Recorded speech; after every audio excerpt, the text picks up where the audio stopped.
Hello, Klaus here, and welcome back to yet another video here at the channel. In this video, we are going to test out what is the most useful way of either using real smoke if possible or creating it in post in Davinci Resolve. And that's what we're going to test out in this video. We're going to do this very simple coffee mug shot with coffee and steam. One where there will be no steam, and I'll do that in post. And for the other shot, I'll be using a handheld smoke machine.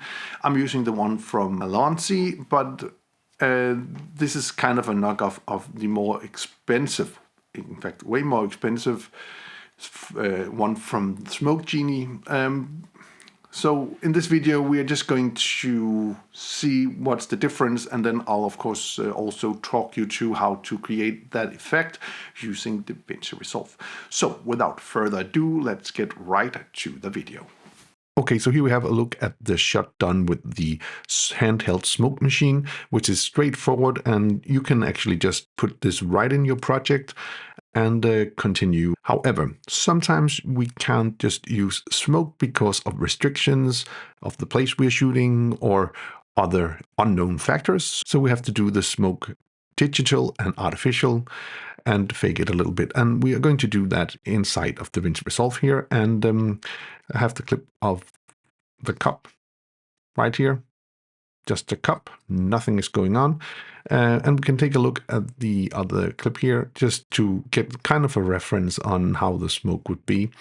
So we'll go for the second clip here and we'll jump into the color page. And in the color page, I have one node here with some grade on.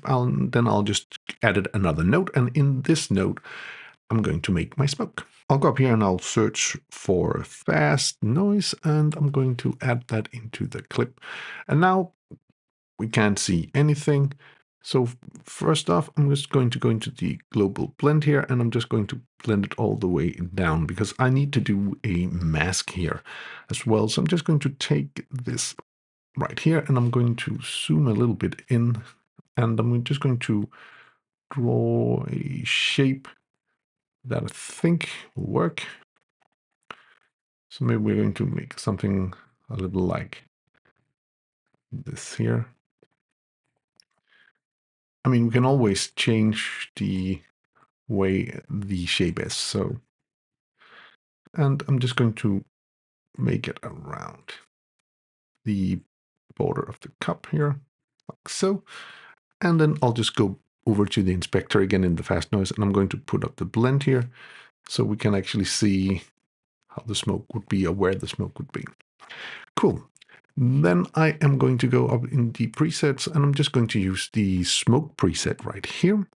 And then I can go into the scale and I can scale up the smoke.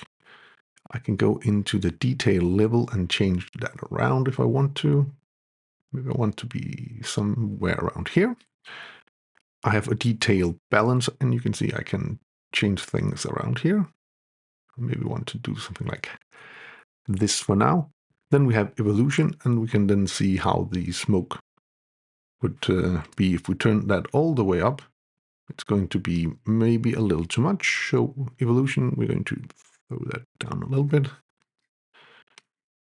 And also, I think the evolution needs to be way less, something like that maybe. And then we can go into the adjustments, and we can go into the brightness. And on the original clip, it was a little darker smoke, so I'm going to take the brightness down a little bit. I'll go into the contrast, and you can see I can play around with the contrast here as well. Maybe something like that. Then we have some saturation where I can change the color. I'm not going to do that.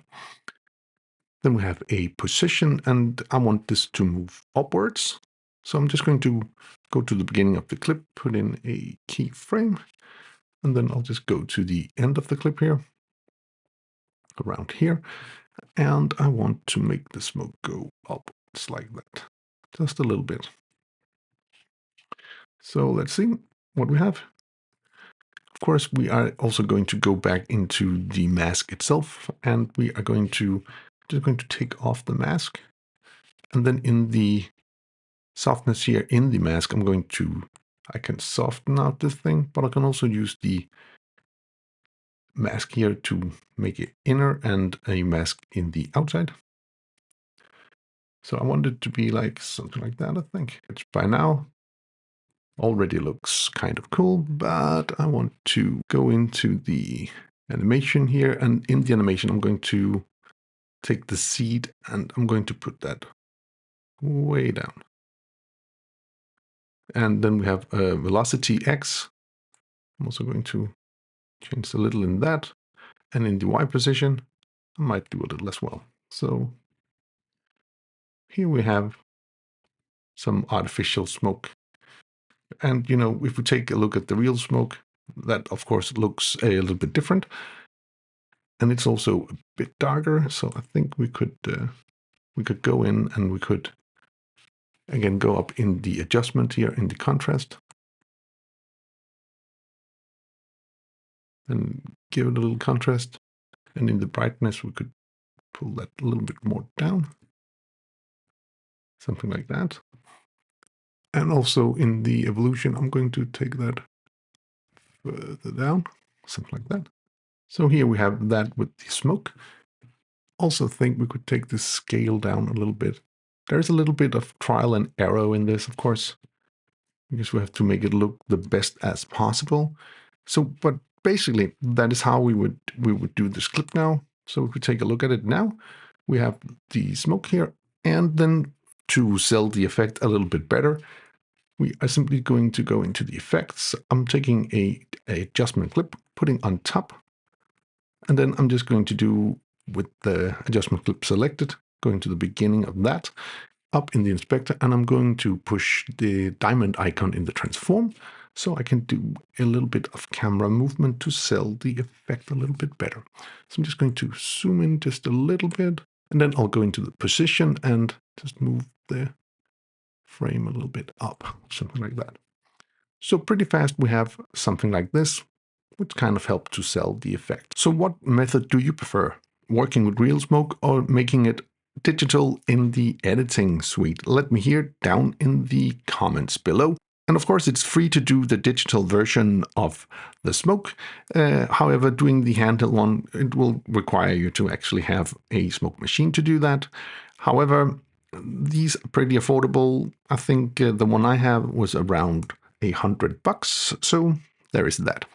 Anyway, I do hope you found this little video useful. If you did, please hit that subscribe button, give the video a like, share it with your friends if you think it would help them out, and if you want to be notified every time there's a new video on this channel, please hit that bell icon down in the corner. Until next time, keep filming, keep learning, and keep sharing.